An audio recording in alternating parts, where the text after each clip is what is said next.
My guest today on the 50/50 podcast is Alvin Quah.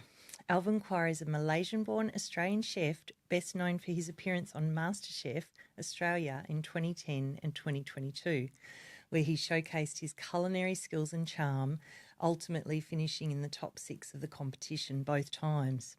His time on the show helped him gain popularity and recognition in the culinary world.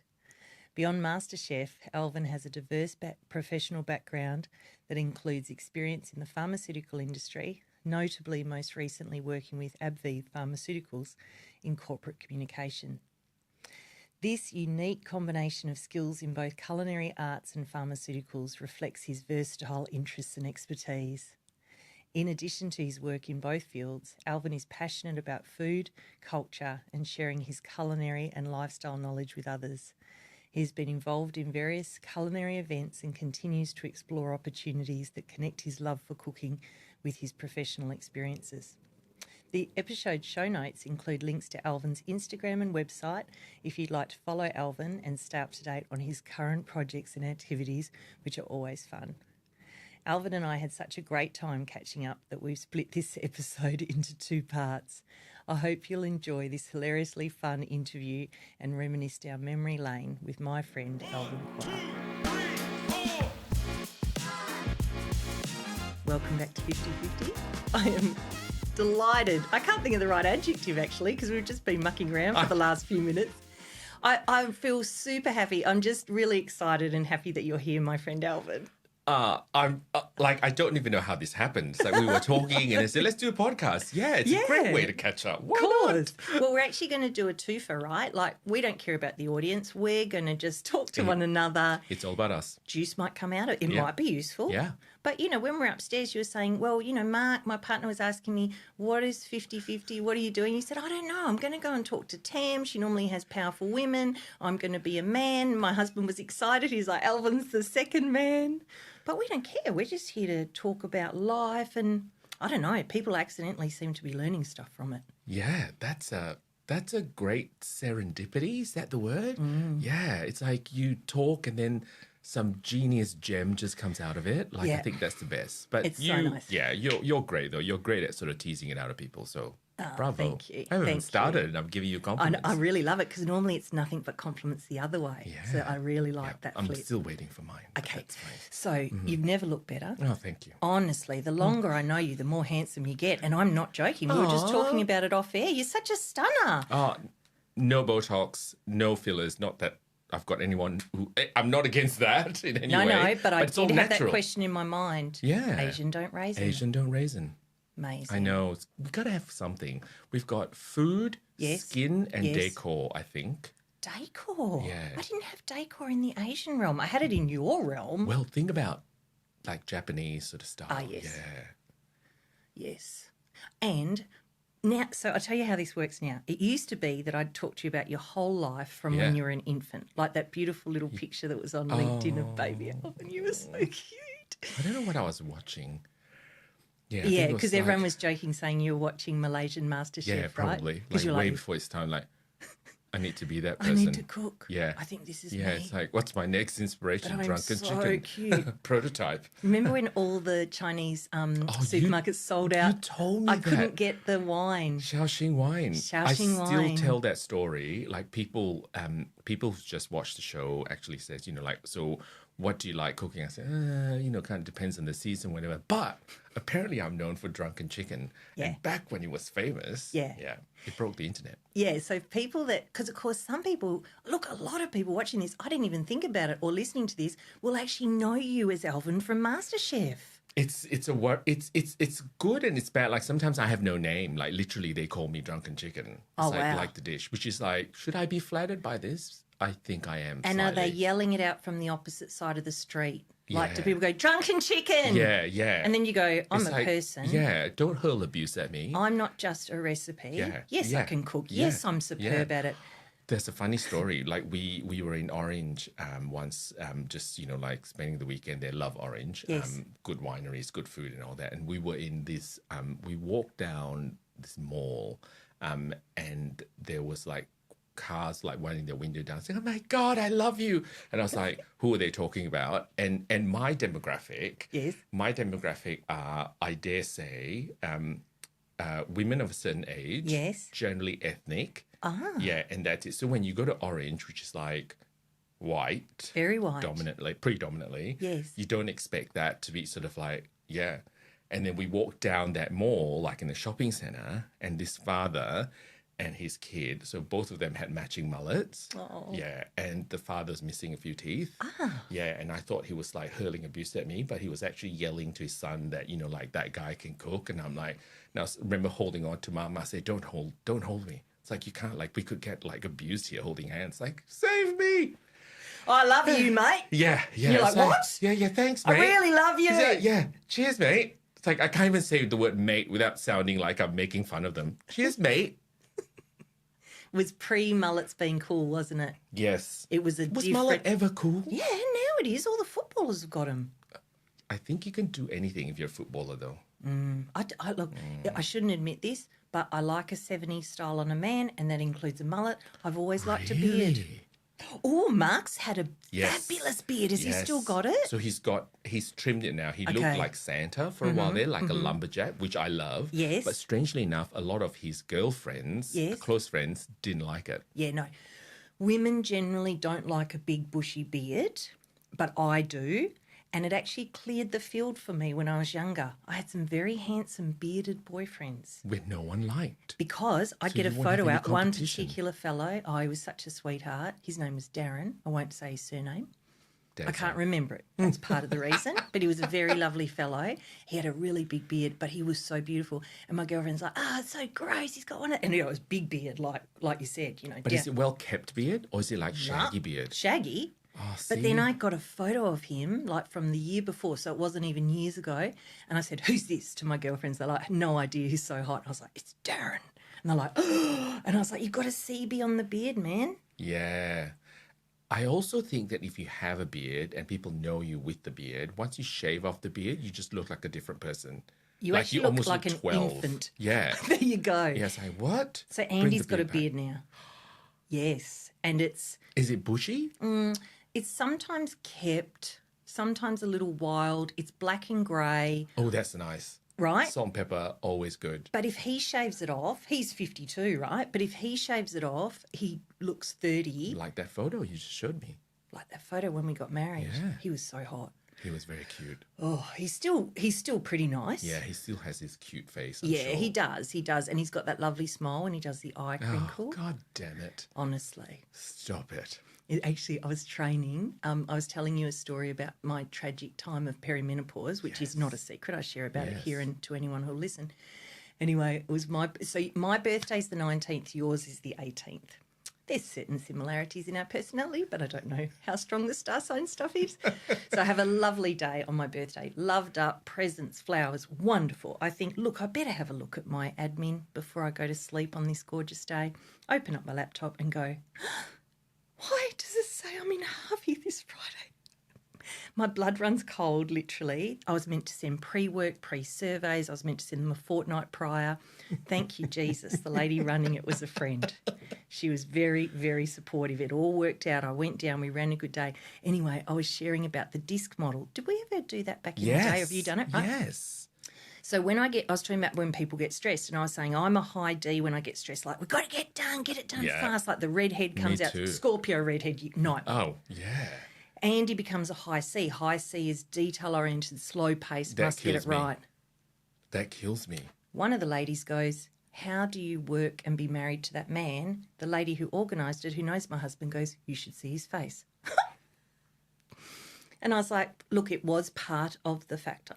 Yeah. Because I appreciate beauty and excellence. But it's funny though. But it's funny though, don't you think? It's like, so Mark, my partner, he's we do insights, sort of color. So he's high blue, so same. Yes. So high blue is detail oriented. Yes. But I'm yellow and red. So yellow is like surprise, the extrovert, the bigger picture. I was going to say like, strategic, screw the details, visionary. yeah. Where are we going next? Yeah, but then when I'm stressed, my red pushes up. It's like, now.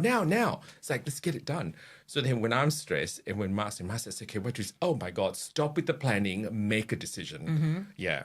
Do You you should work see with, his face as well. do you work with Mark? No, There's I a do reason, not. right? Yeah, there's a I reason. work with Andy. See, I don't know how you do it. Well, you know what? He's not allowed to have anything to do with his podcast. Yeah. He's great. been a guest once. He And tried that's to it? take over.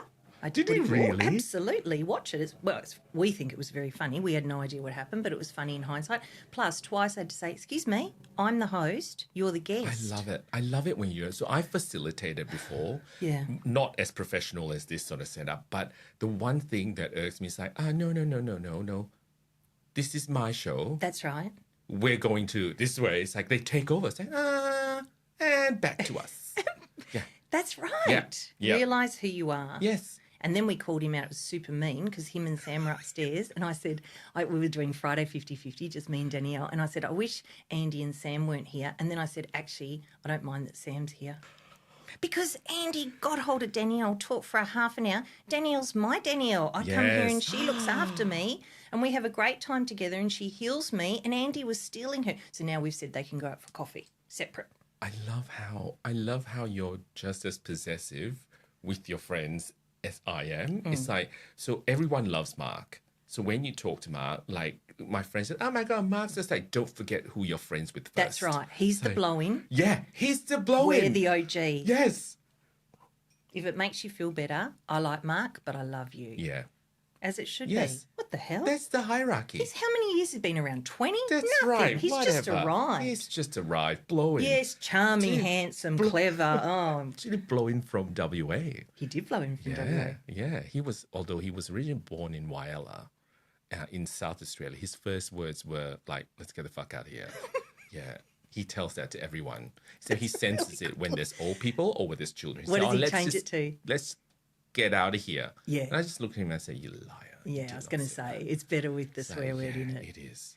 Sam, I'm not allowed to talk about Sam without asking permission. Oh, that's He right. said, Is he "I at don't the mind." wait, is he at the age where you have to ask for permission now? No, from him, he told me, you can talk about me, but I need you to ask permission. Then I talk about him, forget I haven't asked permission. So last time Danielle and I spoke, I said, it's not him, it's a 10-year-old boy I know. Yes, a 10-year-old boy called Sam. Yeah. Yeah. Coincidence, Sam's a common name. Yeah, it is a common name. It is. Yeah, And it's a strong name. It's lovely. I think it's strong and soft. That was the Oh, combo. Yeah, I feel like yeah. it's, as a man, like Sam could have a big moustache, but he'd still be a gentle soul. Yes. And we weren't mucking around. Sam Cooke, of course, is the famous African-American singer that we all know 100 songs of, but don't know it's Sam Cooke. We'll put in the show notes. Oh, yeah, good. He died. He was murdered in a motel. Found that out after we named Sam. Also found out after we named Sam that my nickname's Tam. So when we went to Mother's Group, introduced myself as Tam and Sam.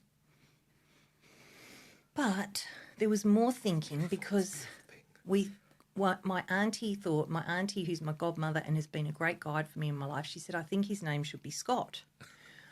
I was like, oh. I love it. It's like, for the last time, his name is Sam. So now his full name is Samuel Scott Cook. Nice, don't you think? SSC. And like if he becomes an author or something like that, Yes. Samuel Scott Cook. If he's a mechanic, Sammy Cook. It sounds like he could be an artist, a mechanic, Yes. an author, even a Yeah. porn star. Whoa, that feels so wrong to consider that about my child. Actually, same about your child. Okay. Oh, we're not talking about your child. We're talking about That a 10-year-old. That random called Sam. 10-year-old. Oh, so the random 10-year-old, I was saying it because Mark said, let's get the fuck out of here. Sam says flip. And he said it for years when he wants to say, so he'll go to his dad if they're playing a computer game together, he'll go, flip you, Dad. And it's like his code. We didn't tell him to use it. He's just figured out, I But I can like say how that. it sounds so cute and so Flip you. directive as well. I know, it really has the power of the fuck. Yeah. But he doesn't have to get in trouble because what's wrong with Yes. saying flip? Yeah, it's an actual word. Well, as is fuck, but hey. Look, his dad's not very funny about such things. He's like, Oh, look, is he the... Because I feel like you're the fun mum. Is Andy like the disciplinarian? it's difficult times at the moment, actually, Alvin, because a couple of things have happened. One is that the perimenopause, but the other is Sam has got to an age where the focus has turned to Dad. It's really bad. So it Oh, used to he's be he's Dad, now- whatever, Yeah. Mama. Yeah. And now he's like, hey, Mum, Dad, you want to do this? Oh, no. When's Dad going to be home? And I'm like, soon. But then, because I'm always doing my own thing, I'm also like, So one day, where was I? I Oh, was doing no. something and they were playing a game and I was all Devo because they were playing and having fun. I was I'm part of this conversation too. I'm part of this family, God damn it. Anyway, then I realised, hang on, why fight it? I love doing my own thing. When I was looking at your history linked in yours, I said to Andy as I left, I said, I think I am a gay man. Alvin lives the life I want to live. Yeah. So then I'm Thanks, like, I think. so. Yeah. Well, what do I mean by that? I mean cultural. Actually, the gay isn't important. I think it's more about the creativity and the lack of children. Well, watch out for that one though. So my only thing is like I now am at that age where I look at all my work friends, you know, like you included, like, Yes. you know, like what they've achieved. I'm like, oh, that's just great. Well, I know like 3 people I used to work with in another pharmaceutical company. They're now general managers. Oh, yeah. I'm still like corporate communications. Like, Oh, yeah. well, I'm going to make you feel heaps better because what we do now on this show is we do everyone's CV. I do it as a recording after. So like Sam, do you know Sam Harris? Yes. Okay, so when he's going to interview someone, he says, and today I'm talking to Caroline Wilshire. She's got the Nobel Prize for da-da-da, right? And then he gives all the CV and then they just talk about the juice. So I've just changed it so that we're going to do that. So I don't go, Alvin, tell me about school, uni, doing right? Oh. I do the summary prior. But what I do have to say is having done my research, as I now do, Yeah. don't spend a moment thinking about your level of achievement. It is off the rip. Oh my God. I like thank you for saying that. Off like the Richter. I'm not saying this because I'm needy and I want people to tell me good things about myself. Yeah. But You're actually not. I'm not. But that's awesome. I'm actually genuinely like when I look at like I think comparisons are bad anyway. Very You bad. shouldn't. But Very I compare like my friends, my uni friends, you know, my work colleagues, ex-work colleagues, it. and where they're at now. It's like, oh wow. And I keep telling myself, no, you were just distracted with all your other creative pursuits. Yes. And that's why I'm still like and when I talk myself out of it, I start thinking, no, I have a richer and more balanced sort of life because I exercise my left brain and my right brain. I completely agree. So let's look at it logically. I don't know what your mates are doing, but when I looked at what you were doing, I thought, whoa, Alvin's achieved so much and so much in different arenas. So that's got the 2 elements. Plus, I don't know what your mates are doing, but, you know, you've got a PhD, you know, being what's your title? Corporate Communications Manager? Yeah. That's high up the ladder, right? Like that's I not think so. rolling and... Well, exactly. And I think for someone who's always been sort of pushed towards the scientific arena, like I Yes. think it was just me rebelling. It's like, no, I don't need to fit into the scientist mold where we're all sort of high blue, Yes. you know, like Andy and Marks of the world, Yes. right? It's like, no, like I enjoy creativity, which is why I love cooking. Yes. You know, like I love being on stage, which is why I sometimes occasionally dabble in like theatre, singing badly, but you know, but I cool. love that sort of stuff. Well, I'm going to jump straight to that because I wanted an update on because you are a natural on film, right? So Masterchef, you're one of the favourites. It's so fun being your friend and watching you. So the first time you were on, we had been in more contact back then because it wasn't so long ago. We'd been, you know, more in contact.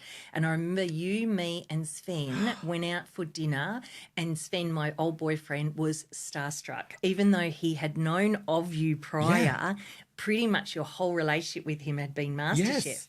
So he was like, hi, Alvin. And I was like, relax, bizarre. love. He's like, oh my God, it's Alvin from MasterChef. And I was like, this is still the other Alvin. It's Like, really bizarre, right? Like, and I've had people like here's a funny story. Like I've had people coming to me and always sort of saying, you know, like, oh, hey, you know, like, oh, and they get all starstruck. They don't want to say, and then it's your job to make them feel comfortable. It's fair enough. Right. So I was in the Qantas Lounge airport once, and this guy walked up to us, and he had like the bushiest beard. So he looked homeless. Okay. He looked homeless, Okay. right? But he walked up, but he has a nice face at the same time, and I could see him come out. I thought, okay, so here comes someone who knows me. It's fine. Okay. So he sat down next to me. He said, "Hi, Alvin. I just want to say I loved you on the show. You did so well, and to come back the second time, you know, like you battled out with all the greats, and you were my favorite and my daughter's favorite.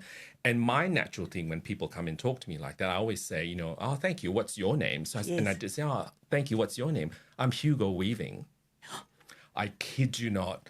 And I felt this small. I'm like, oh, it's Hugo Weaving.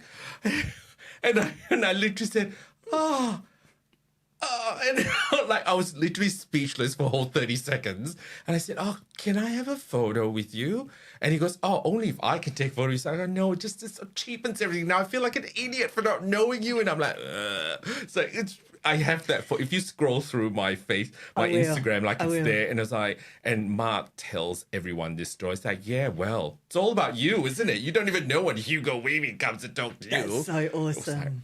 It was probably quite good for him in a couple of ways. Yeah. One, in that he's having to do the thing you have to do, like make people comfortable and all the rest.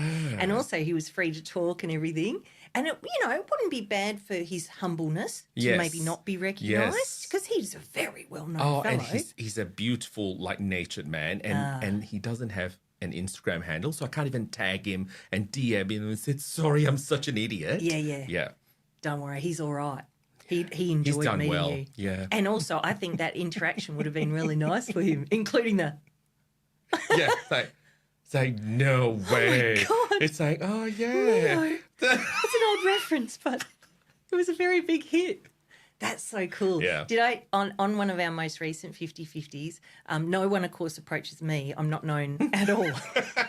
And actually, it's very interesting, isn't it? When you look at, okay, what do I want to achieve and all the rest, it's actually a very interesting question. Ego aside, does one want to be recognised? Because when I think of actors I'll watch and people that aren't swamped by fans, I think they've got the perfect mix. They're doing exactly what they want, no paparazzi. So if one puts one's ego to the side, it could be quite a nice thing to do what you want and not be known, right? Yeah. But I was flying up to site in my other life as Andy's work colleague for Discern. We have talked about on this podcast, and you've probably heard that I'm obsessed with getting Hugh Laurie on this podcast. Yes. My whole goal is to get this podcast well known enough that Hugh Laurie wants to come on. Oh, my God. Right? And I have him sitting there being Hugh with his fabulous English accent and occasionally get him to say, talk to American in me. You know, I've got a whole dream. Anyway, Stephen Fry was here at the concert hall and I rudely said that I didn't really want him on. But luckily I'm not known, so he didn't hear it. So then I saw him at the airport. Oh, no. And I walked past him and I look up like this. I was rushing to my flight and I looked up and I went, that's Stephen Fry. That's what I said to him. That's Stephen Fry. And he's about 6'7". He's massive. Is he really? Yeah. And he looked down at me and you could see him go, kill me now. Like, he's like, oh, yes, like that. And I went, did you have a good time in Perth? And he goes, oh, yeah. See, that's a very normal conversation starter with a famous person. I like that. And that is on you because a lot of people, like, they go, oh, I loved you on that show. Yeah, in fact, I did do that with Hugo, but never mind. Well, that's appropriate though. Like, that's appropriate with Hugo. No, it's not. Yeah. It's like, and then you sort of start thinking, this is what he gets all the time. Do you hate it when someone says, I loved you on Masterchef? Actually, no. Never. Yeah, this is true. Never. It's awesome to hear that. But him, you know what I said to Danielle? I was very proud because that was the first thing to pop into my mind that had no thoughts in it. I was just running to get my flight. My first thing to say to him was, did you have a good time in Perth? And I was like, oh, that was pretty good. Yeah. And then he relaxed and he goes, yes, it was lovely, thank you. And he said, have a good time, and pointed to where I was going. I said, I will, thank you so much, sir. So he wasn't pompous? He sounds... Oh, no, he was lovely. He was as you would imagine him to be. You could tell he would be a very naturally introverted and shy and deep thinking, suffering kind of human that can put on an excellent show. But I feel like a lot of the great actors, like they are introverts by nature. Like Rose Byrne, for instance. Yes. I just, who was I talking to? Like just this trip. Someone met Rose Byrne, and she was incognito, baseball cap, like took her dad to the Barossa or whatever. Okay. And she just didn't, it wasn't about her. It was about the family time and the dad or whatever. And I think that's quite nice. Yeah. I think it is nice too. I think that would be quite common, people that, especially the true artists. So they're like, Steve Martin's famously introverted and shy. And he's a genius. He's a musical genius, a comedic genius, right? So, it's fascinating. And what's what? Like part of this journey, as you were saying with your, friends that have accomplished whatever they have, I've been really prone to comparison, really prone to jealousy. Yes, it's a Scorpio trait as well, It's a by the way. Scorpio Yeah. trait. It's like it's like the darker side of our nature or the weaker side of our nature. And when I get free of it, like I use things to get free of it. So I'll use things like, I'm the only person on my graph, therefore no one can be ahead of me. Like I comfort myself like that. Oh, that's a really good Yeah. comfort mechanism. I'm Yeah. going to use that. Do. I kind of said it for you and also to remind me. So if you're the only person on the graph, there is literally no one, because you're a scientist, there is no way you can compare you to someone else. There's too many variables that don't match. Exactly. There's only one you. Yeah, and yet the human nature in all of us will do that. Of course. And of course, how much worse has that got with Yes. social media and all the rest? That's, part of the reason when we go, why do we do 50-50? Part of it was because I was so sick of the BS of everyone just going, I'm awesome all the time, and the suffering that caused me and everyone else. I'm so sick of that shit, man. Not everyone is awesome all the time. No. And so if we can share But a little bit fake. of that. Well, that's also Course. it's so artificial. Of course. And it's really funny. So my parents, like they don't, like a lot of parents of our generation, like they don't understand social media, right? No. So they think that I have this charmed life. I mean, and I try and argue with them and say, I'm not going to put like when I'm not feeling the best or when I've had a shit day, I'm not going to broadcast it. Yeah. Like you only share all the good sort of stuff. So as a result, like social media is just a curated bit of all your happiness, your joy, your accomplishments. So people see that as like, oh wow, like he's really like, like, and they just, I don't think they get that. Like it's just a snippet of your life That's when right. you're not happy or well-to-do all the time. Yeah. It's like most days you wake up, you feel like shit. That's right. And that's okay. Yeah, and that's what I've experimented with, because I have put posts on LinkedIn and now my best friend Facebook. I've done towels on my head. I've done perimenopause. That. Yeah, I saw. I think that was one of your LinkedIn posts. You sort of I think you posted from a car or something, and it was just I think how you framed it as well. You sort of say like, well, like I'm going against the grain, and like people usually try and curate the background. They said, okay, I look good in this lighting, this angle, and you just say it as it is. But I found the line. I did one, hair in a towel, no makeup, had several people welfare check me, and I went, right, I found the line. I accidentally did that thing where people put on Facebook, or whatever medium, terrible day to get attention, and I had hit that line, didn't mean to, but I've realised no hair in towel, bit of lippy, let's keep it within reason. Right. Because I had 3 or 4 business people and 3 or 4 friends say, are you okay? Because that story you just told, plus the towel. One of my cousins messaged me from Japan and said, what's with the thing on your head? Are you okay? He was in the middle of a holiday and thought I'd better text my beloved cousin. Oh, that's nice. Yeah, no, nice, but... Yeah. Because now you know not to do. Have you heard this thing about you're meant to make mistakes so you learn and grow? Yes. Okay, so I'm totally not into it. It's very uncomfortable, but I'm learning that it's true. Yeah. I have found that very hard to follow. I've just gone with do what I'm good at, get it right, very contained, rinse and repeat. So I used to be like that. Okay. Except for the last 5 years or so. Okay. I feel like once I get comfortable and I can do something with my eyes closed and blind, and then it's time to stretch myself. So a good one is in my corporate life. So I used to be in the medical department for a pharmaceutical company. So medical science liaison, medical manager, and I can do that. And it's all about, a lot of it is science, yes, but it's also about stakeholder management. It's about talking to people. And I love talking to people. I love networking. And I can, like I always say, just if so my bread and butter is literally to get doctors to read clinical papers and whatever. And I say to them, just meet me. Just meet me and face to face. If you don't like what I say, then that's fine. You don't have to, prescribe the drug or whatever it is you have to do. Yes. But I am so sure of myself that when people meet me, like 9 out of 10%, they would think, oh, he's either a clown or he really knows what he's doing. Yes. Either way, they will like me, right? Yeah, he's either an entertaining one or an educational one. Got it. So when I got to a point where I sort of think, like, I can do this, it's so easy. So then I completely flipped and said, I need to change. And that's when I do things like I'm going to go into corporate communications, which is like, I know nothing about, but all I know is like, I love writing, I love talking to people. And I firmly believe that in order for you to grow, and this is going to sound so cliche, but you need to be uncomfortable. Yes. Because the more uncomfortable you are, Yes. I mean, there's a point. We're not talking pathologically uncomfortable. No. So, you know, like you don't want to be drowning, but you just want to have enough sort of like, you know, discomfort thing. I feel really stretched, and that's when true growth happens. Yeah, I completely agree. And that has been this process. Whilst the process of sitting here and talking with Danielle and other people, this comes quite naturally to me and I love it. But the noise around the outside for me of what is it liked, what's it going to be, what is this me versus the me that's sort of more slick or more known as a trainer or a coach or whatever, there's been so much growth. And I was sharing the other day on here that Tim Ferriss, the 4-hour workweek guy who's been through a real journey, he said that one of his colleagues or friends said, if you feel like you're standing naked on the street going, where am I going? You're probably on the right path for the first time. And that has been this. But, oh, my God, it's so uncomfortable. Yeah, it is, right. And then and you have to constantly battle and fight yourself from thinking, why am I doing this? Yeah. Is this going to, Why am I doing this? And you have to do it before you've got evidence that it's a good idea. Yeah. Right? Yeah.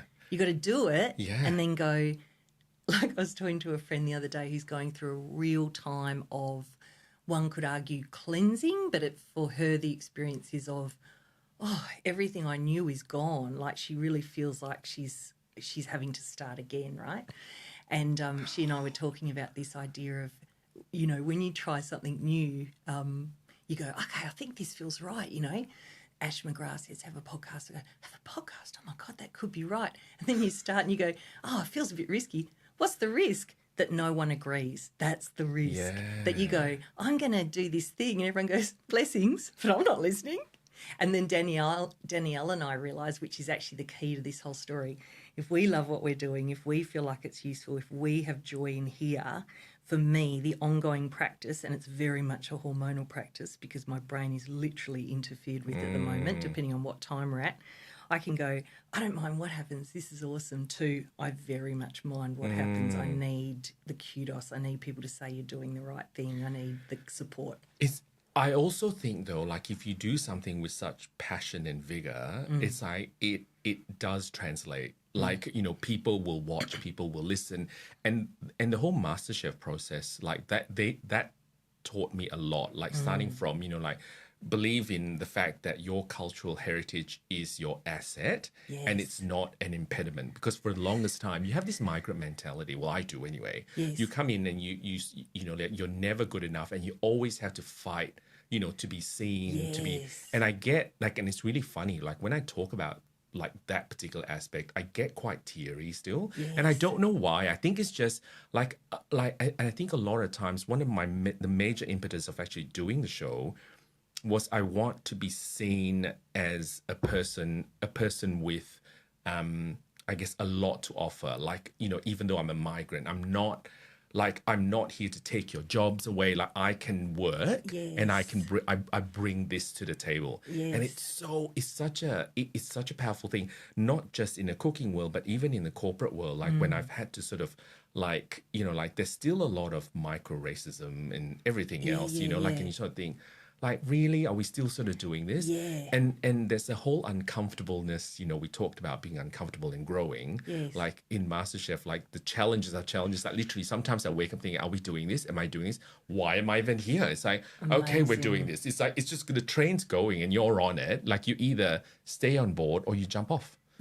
And sometimes it's more dangerous to jump. I was like, okay, I'm just going to go with it. Just trust the process. But, you know, I thought about that. I want to come back to the migrant, what you said about being a migrant. From the MasterChef, I remember the first time you went on, I said, fancy having the courage to go on that show, right? Because courage is everything, isn't it, in terms of turning out what you want. That was so courageous. And I remember the first round for you, it was very stressful, wasn't it? Yes, it was. The first round was very stressful. Yes. Even though you were being charming and everyone loved you, in your own experience, it was like WTF. You know, it was so full on. But I just want to come back. My last guest that I had is a lady called Trina Sunday, and she worked in Cambodia for many years, and she's married to an African fellow. And we were talking about this idea of being a migrant, and she was talking about the idea that in Australia, if someone comes from anywhere, they're known as a migrant. But if someone goes from Australia to a developing country, they're called an expat. And she said, isn't that interesting? Yeah. So when I think of you, see, I can only have the experience as a bog standard whitey from Australia, which gives you a very limited perspective. Yes, sure. When I see you or when I think of you, you remind me when you say, oh, I'm from Malaysia. Yeah. I actually need reminding of that because the cliche or the racist version or whatever you're referring to is, I don't know, it's I suppose a couple of different things. One, because I've been out in the world, I like to think I've got an appreciation of the miracle of different people from different places. Yeah.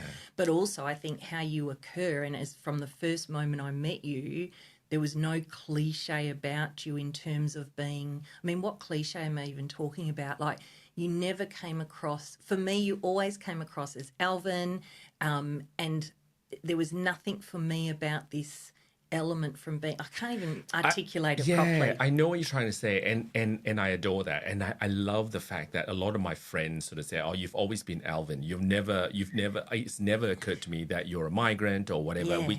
Which I really like. So in my little world that I curated, like I surround myself with people who sort of said, "Oh yeah, that's Alvin." And what I love about my friends who's watched the show actually said, "Oh, you're exactly what you're like in front of camera." Yeah. Which is great because authenticity is a huge thing for me. Yeah. Right. Like and I think with the whole sort of migrant thing, I feel like sometimes when you're going, I don't know, when you're going for a job or when you're trying to sort of, prove that you can do something just as well as a local, like they always sort of, if people don't know me, they just look at me. If we go for the same job, for instance, they look at me and they look at you, they will have preconceived ideas of, I mean, I'm grateful because I don't have that strong an accent when I speak English. Yes. But, others who do, like it's always, they automatically, people who speak them automatically have this image of what they're like. And it's sometimes it's so subconscious that they don't know that they're doing it, right? Yeah, like I was going to say it's that unconscious bias. Yes.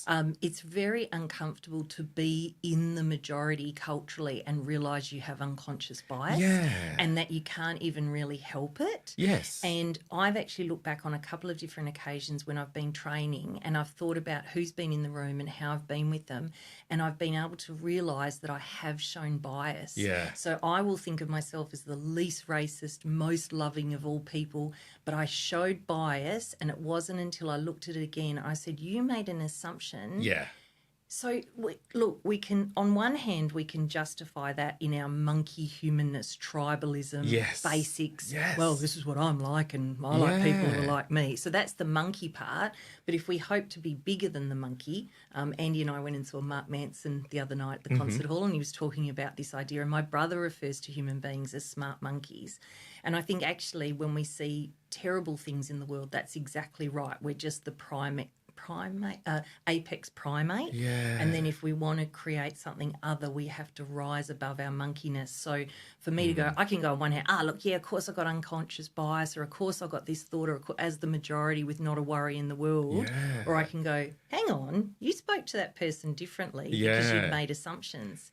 And for me, because when you're in the majority, you don't think about it. When you said, if you and I went for the same job, I said, what are you talking about? Yeah. And then I go, hang on. Yeah. And actually it kind of makes me kind of feel teary because it's like, fancy having to manage that on top of whatever else. Yeah, which is why, and I keep going back to this, and I swear I'm bigger than MasterChef, but I keep going back to my experience in MasterChef. Like every time, so I think food doesn't lie. So food is unique. Food tells a story, which is why I love the whole journey of my twice that I did with MasterChef, because it's incredible that you can put a plate of food and actually explain where it comes from, how it came about, how it was named, how it should be eaten, for instance.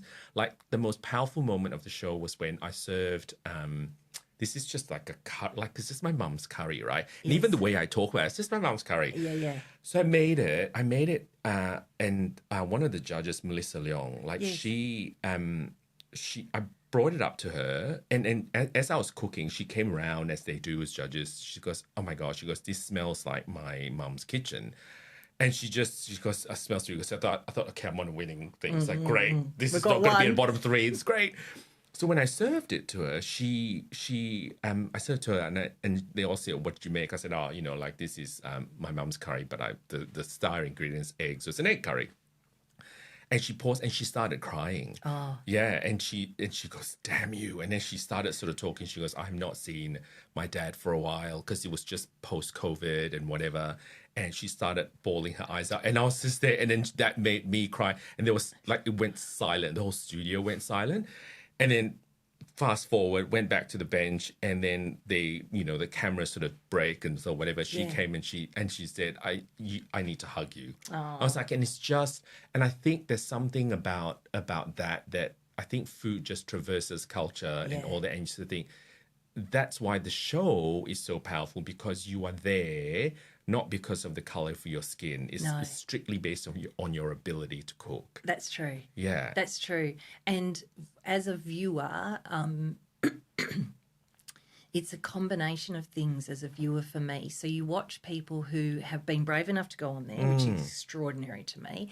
Then you watch people with this incredible level of skill, but you're also watching, like you said, you are who you are on the show. So when I watched the second round, when you and I weren't as much in touch, I was like, "There's my friend Alvin," and it was quite strange because I had the relationship back with you, but you didn't with me. Yes. So you're like, "Oh yeah, Tam," and I'm like, "Oh no, we're friends." Yeah. Like, just so you know, Yeah. like, we haven't seen, because of course I was watching it with this. Oh, there's Alvin, and remembering what our friendship has been, and how much I've loved you and what a good time we've had. Yes. Isn't it interesting, Yes. right? Because it's the courage, it's the cooking, but it's also people who go on there and the way that they're clever with how they have the hosts work, how they interview people, to watch people's dreams and watch they tell you who the person is, what's their dreams, what some of their challenges been, when they brought in your beloved partners, oh, come on. And I don't think I'll be able to articulate it properly, but when you tell that Melissa Leong story or talk about your own childhood, it actually does give me access to something that I wouldn't normally have access to as the white Australian. And it's this sort of vulnerability, this whole other culture being in play, a very rich culture, one could argue a much richer culture, much more historically rich culture, and how one can have the experience of that by coming into Australia, that it's not honoured, not understood. People will feel homesick because they're coming into, talk about a different culture, right? Yeah. And culture is a funny thing, right? Culture is so relative because, just because you are, like what you say, standard white Australian, I think, but that's the beautiful thing though. In itself, there is a culture there. And what I think people don't get is we need all these sort of culture, to function well as a society. Yes. Because homogeneity is never a good thing. No. I think because you need a variety, because it's otherwise Australia is a prime example. We are so rich with different cultures. Yeah. We are so lucky with all the different types of food we can eat. Yes. You sort of think, if you are all just standard white Australian, great. I love lamingtons. I love a good pie. But you can't eat that you get to pick and choose here, which is great. I know. Well, it's interesting as an Australian culture. We, my husband and I and Sam, when he was a baby, I always say we should have been arrested. We lived in South America for a year, right? I remember. Yeah, oh my God, I remember your adventures. It was so amazing, and it's years and years ago now. It's 8 years ago. But the reason I mention it is when we came back to Australia, we flew into Sydney Airport, and two things happened. One, I thought, if this child dies now, it's going to be just an accident and it can't all be blamed on me. And secondly, the cultural feeling of Australia was one of ease, yes, warmth, truly that I can very easily get on board with that lucky country idea. You reminded me of something. So when I travel, not to your extent, because I'm probably not the most adventurous person. Mark is, and he keeps dragging me to all these places. I was like, no. Anyway, but I go along because I thought, things you do for love. Never mind. Yeah. But one thing that makes me really comfortable is when we're at the airport, about to go home, whatever, I see the Qantas symbol.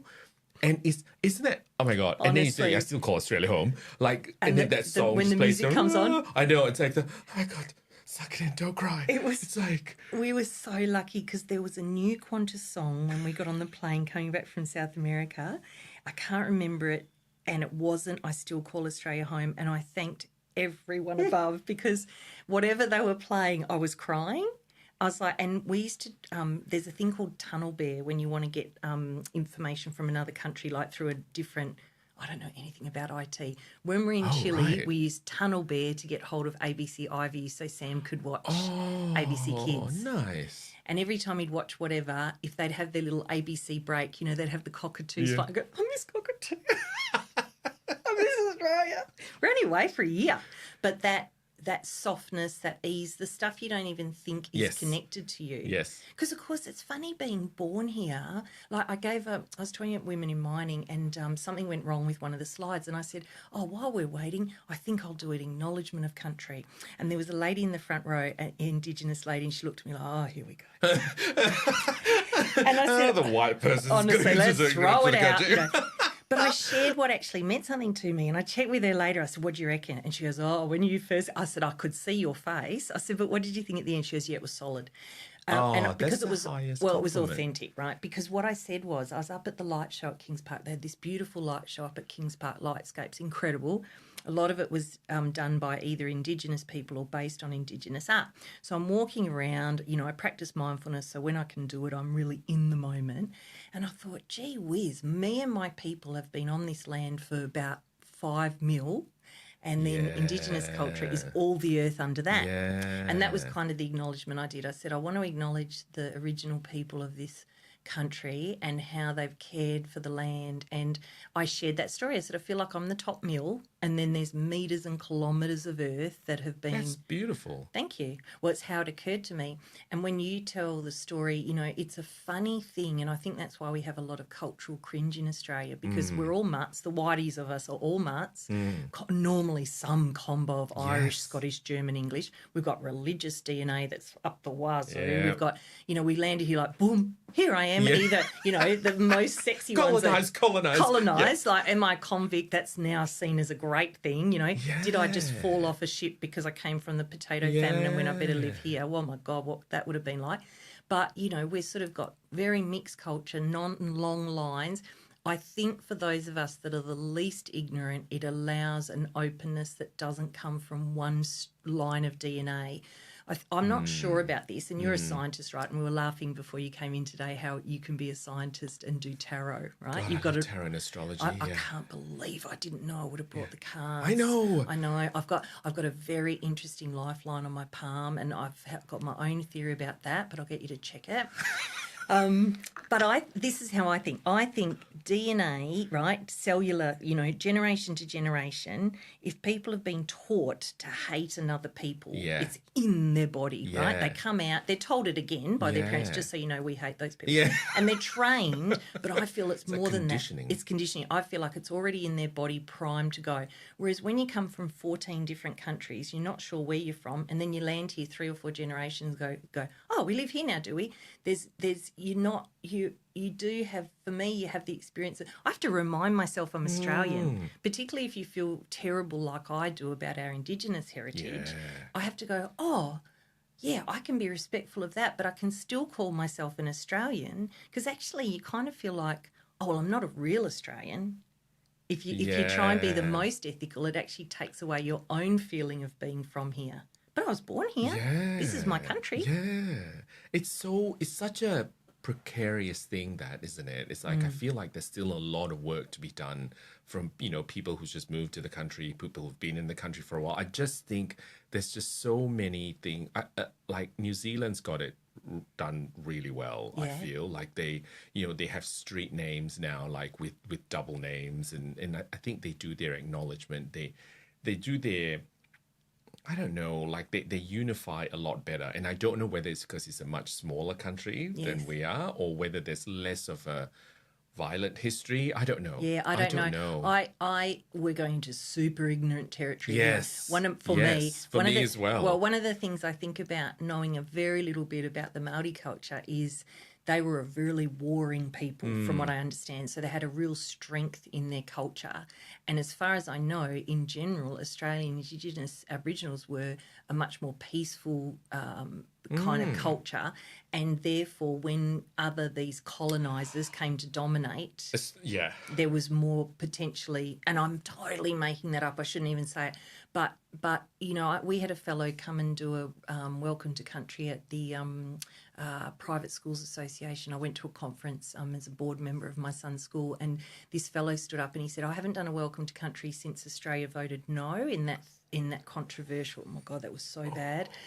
And he said, I'm so sick of the tick box exercise. Oh, and I acknowledge the woodchuck. You know, people just throw it off. They don't mean anything by it, and it's bullshit. And I think this combination of, you do have truly well-intentioned people, but they don't know what they're doing. Yep. Then you have people with so much history of abuse and trauma, it's very hard for them to let go of that. Then you have most people going, they're monkeys, they're primal apex monkeys going, oh, why should we effing move Australia Day? Because they feel threatened. Yeah. It's all that. So it's like, for me, it's really this whole subject we're on is how do we elevate above the monkey? How do we go, okay, I'm going to be tribal, I'm going to be unconsciously biased, I'm going to be an idiot. It's going to take time. Yeah, and commitment. Yeah. I think commitment. It has to be willing to go. You have to be willing to go, I don't know what I'm talking about, I'm an idiot, I've made mistakes. And Andy and I talk about this a lot. To be a nuanced thinker, to not be black and white, you have to be willing to live with a lot of discomfort. Yes. And for most human beings, they do not want that. They don't like it. I'm this, you're that. Yep, exactly. I'm good, you're bad. Yeah. Easy. Yeah, it's like the gay thing as well for the longest time. It's like, what? What do you mean you're not this or that? Yeah, it's like...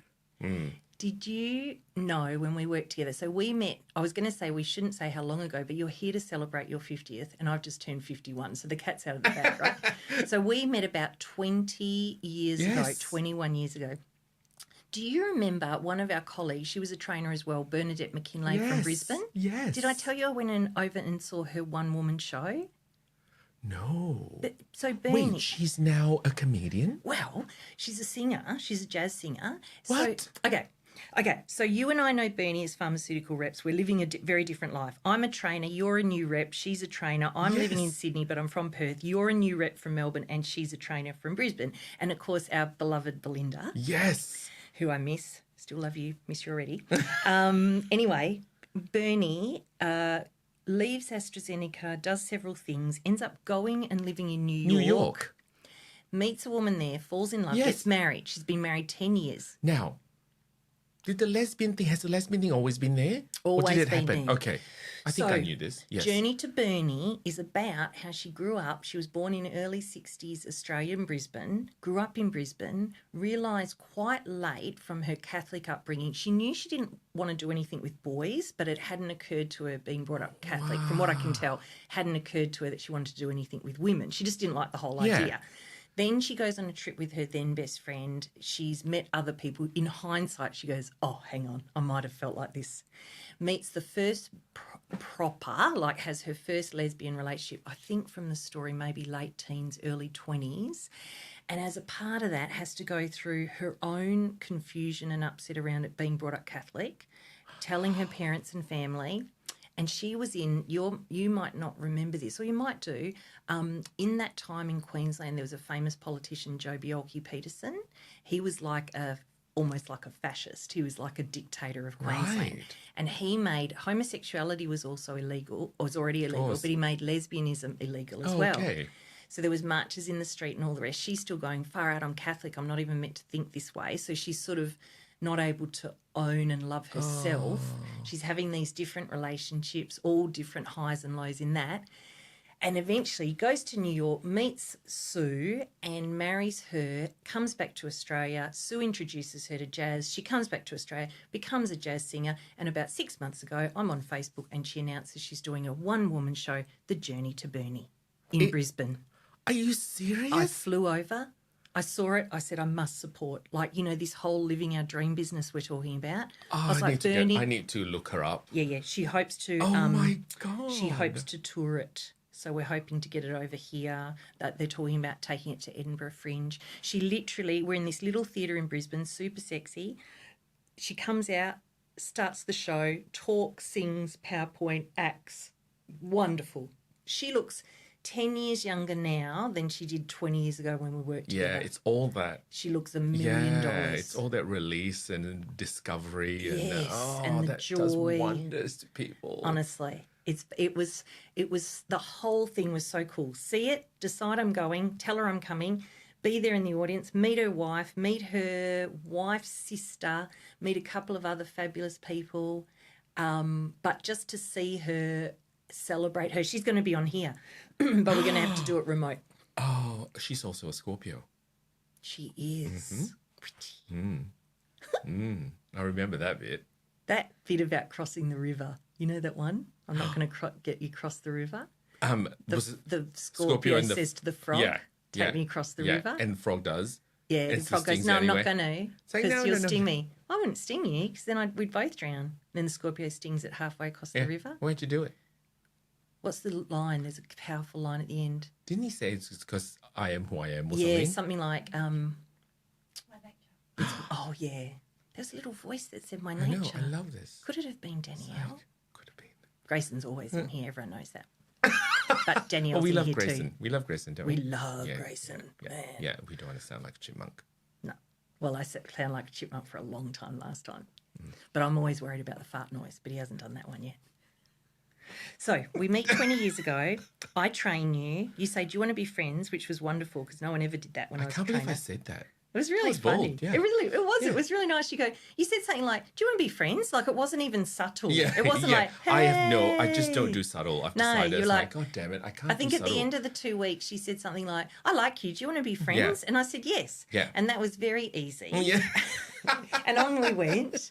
And then, of course, the whole... And then you moved back to Perth. I did. Yeah. That was such a strange thing. So I was living... So Sydney was a hard and relatively sad time for me. It was, because I think I remember you telling me vividly, like, what broke the camel's back was your cat leaving you. Door. Yeah, it's like, what? Yeah. I realised I can... So I'm living in my little sad I shouldn't be laughing. house. It was probably like a sad It's what note, always and I'm happens. laughing. People always... I tell sad stories, people laugh. Yeah. That's how it goes. Yeah. I've accepted it. So, So I'm living in this little one-bedroom, bedsit in the rock under someone's Lane Cove house, just trying to hide from Sydney in amongst the trees. Yeah. But depressed, terrible. Had weird short-term boyfriends when I was there, and one of which we went to Orange.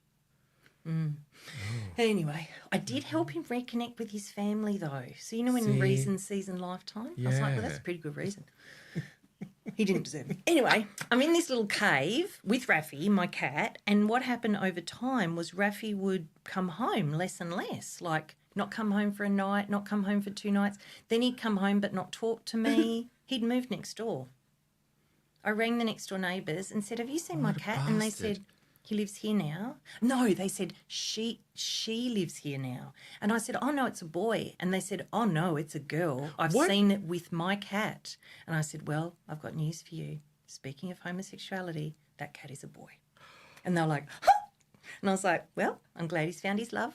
Anyway, I then had that thing where I was like, oh, my God, I've lost my cat. I can't handle this level of loneliness. And then someone said to me one of those questions like, what would you do if you had 6 months to live? And I thought, I'd be near my family. I'd be doing work that was meaningful for me. And I'm like, I'm in Sydney and I'm in pharmaceuticals. And I went, right. But it was so... So see, in a way, you stretched yourself and you sort of like went to that period of discomfort to create this empire here. Well, what a lovely term that is for my life. Yeah. Let's not argue with it. We can own such things. Yeah. Do you know, should own they such gave things. me that this is how I worked back then, Alvin. I think I knew I had to stretch phenomenally because I came from a very confident travelling father and a very timid, almost agoraphobic mother. And I think I went, I'm going to have to push myself. I went overseas, I was terrified. I moved to Sydney, I was terrified. I did everything, I was terrified. But I had to It's really funny. You certainly don't portray like that you're terrified. No, never. But just picking up on your life in Sydney. Sydney can be a lonely place, though. It can be. Like I was just lucky that I found my little clique and people and Mark and all that sort of stuff. Yeah. Yeah, I think without all that, like it's really, because it's, It's just a million miles an hour. And of course, this is why it's also called 50-50, because I'm half confident, half not, half like the big city, half like the country. So you can't go and live in a little hole house in Lane Cove and make new single friends. Yeah. I was surrounded by 50-year-olds with teenagers and me in my little hole under someone else's house going to the local Lane Cove Coles, average age 45, going, I have no idea why I'm so lonely. But then when I'd go out into the great big world, I go, I don't think I'm really a Sydney person. But you know what? When I started working over there, to me, you remember our friend? We're still in touch. Okay, is he still in the closet? Oh, wait, No. what? No. Oh. He's oot. He's oot in a boot. Long okay. oot in a boot. So here's an odd joke with one. So he always is rude about thank Perth. goodness. So then I get sick. Honestly. Jesus, when were you going to come out of there? We can't go into detail there out of respect, but let's just say everyone's freed up. Everyone's free. Everyone's free. Everyone's living their life as they always should have. Wonderful. Yeah. He and I joke with one another on Facebook because he often abused Perth and I get upset, and then we talk about saying to one another, I hope one is doing well, because he always used to say to me, how is one? And so we always say, and when I used to have to train at the big do's for our big conferences, he used to say, lights, camera, just do your best, darling. And it was always very good. Yeah. I just think there's something about carving your own niche, and I'm glad you sort of got to do that here. You know, like I remember like being just like, what, you're leaving Sydney? But I'm moving to Sydney. Oh, I've already moved to Sydney then. I don't know. I don't think you would have, because I would have clung on to you like a muscle on a rock. But I don't think you'd moved yet. When did you leave? What year? Do you remember? I have no idea, because when I was looking at your resume and it said you started with Astra, I left in 2004. I moved in 2008. There you go. So you was, because this is what I was going to say. This was the part of me that wanted to stretch. Instead of going to London, I went to the wilds of Scotland. Instead of going to Melbourne, where I was allowed to go to be a trainer in Sydney, I moved to Sydney. And do you know why? I thought Melbourne would be too easy. Wow, you are brave. You talk about courage. You know, I don't know.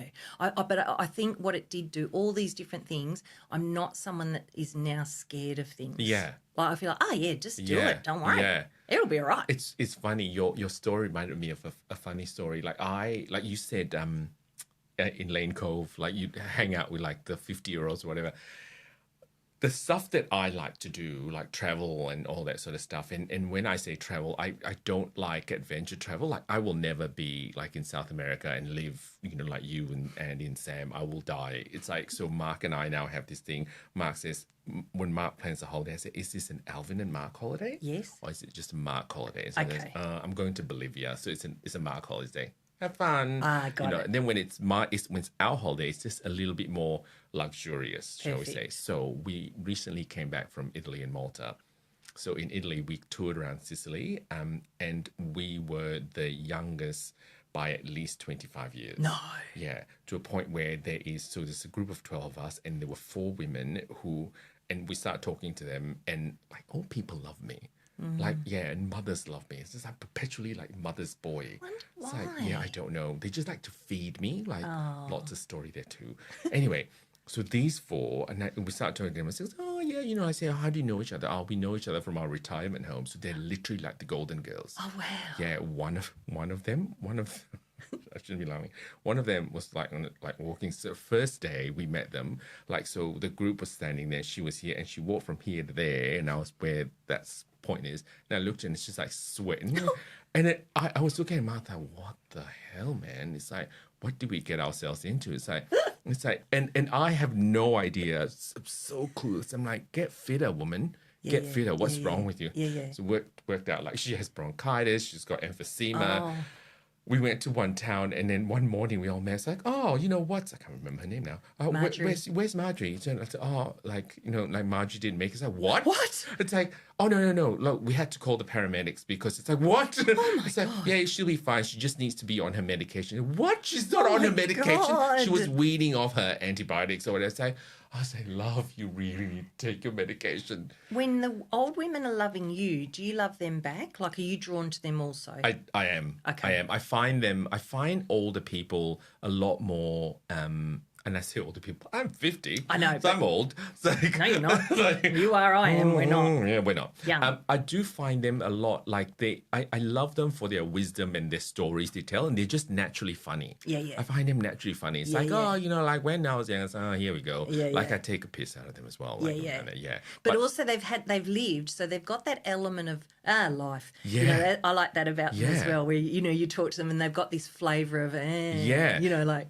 And I have to clarify. So the old people that I like, they're accepting sort of old people. There are few old people that I've met that are quite this like racist and like homophobic. I'm like, oh, okay, you're not my people. Of course, how could It's they like- be? yeah, it's Well, like- this is my opinion on life. You can tell me what you think. So I think we can either go like this. For those not on YouTube, I'm doing a V upwards. So we get bigger, more alive, more vibrant, more expressed, and then we die.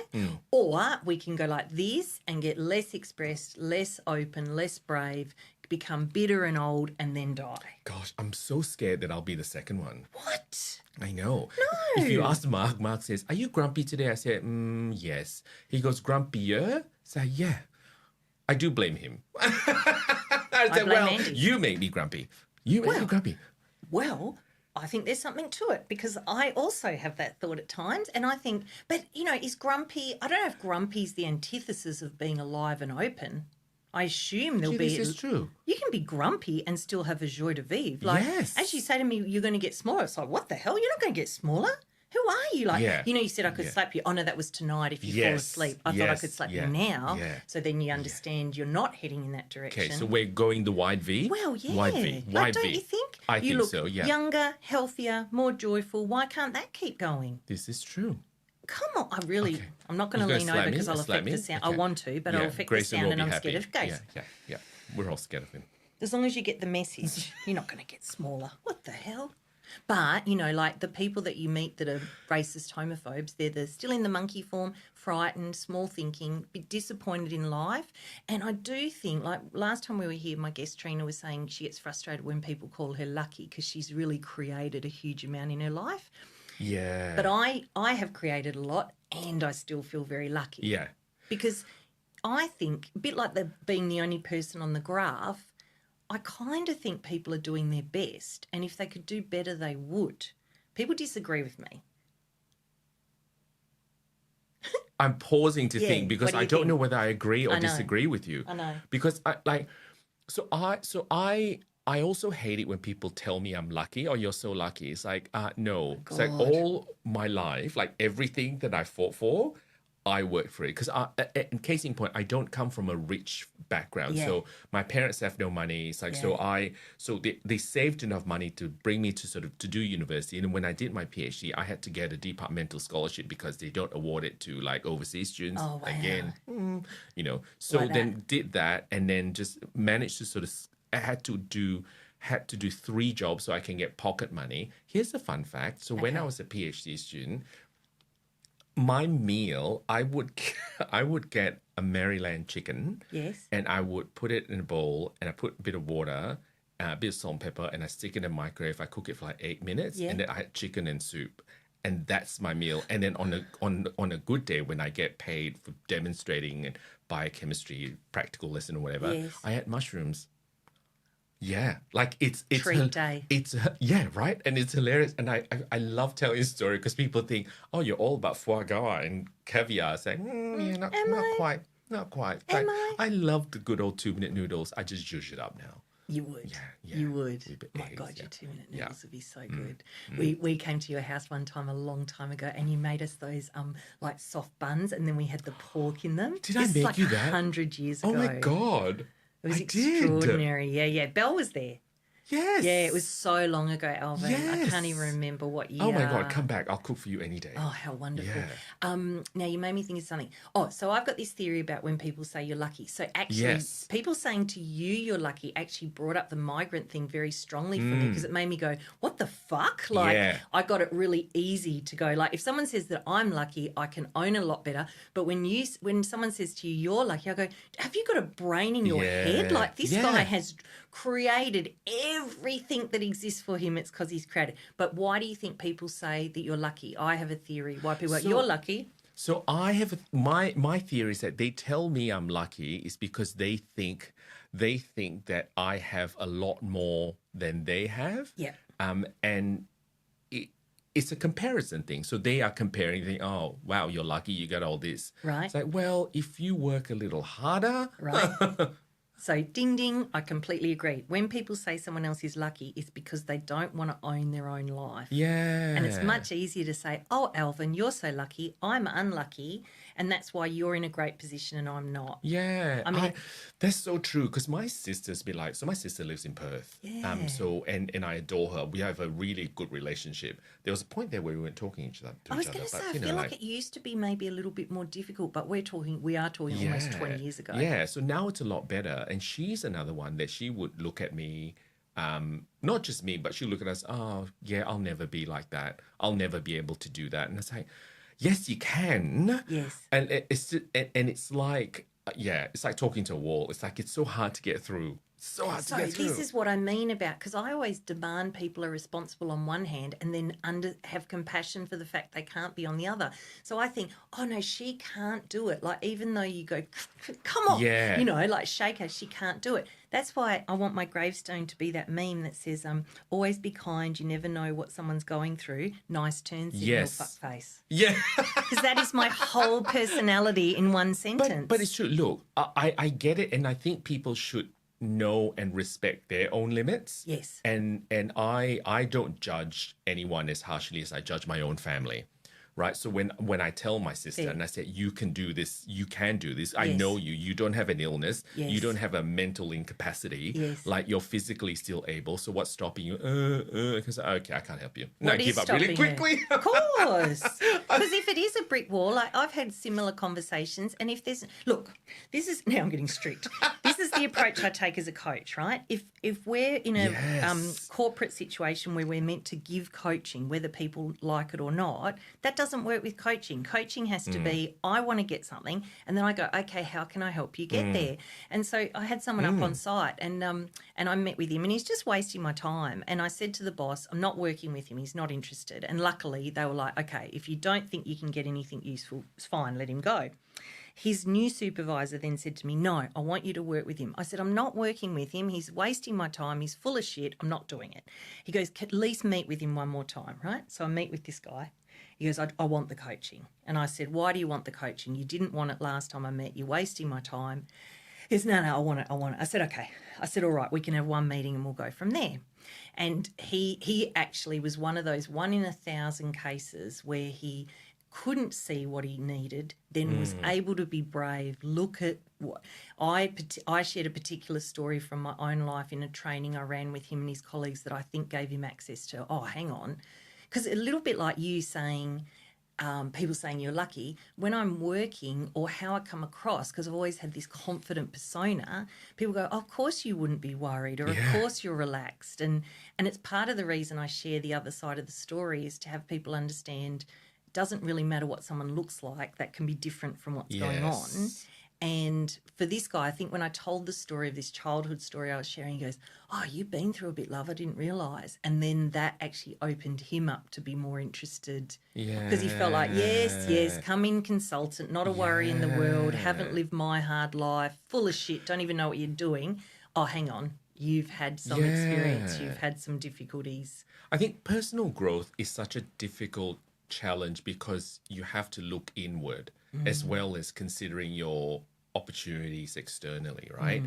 And you could be given a lot of opportunities, but if you refuse to look inward and actually grow or understand why you react a certain way and stuff like that, and I think that's when it becomes a challenge. You know, that's when you don't necessarily expand to the right sort of direction. And like this is such a cliche segue, which is why I love astrology.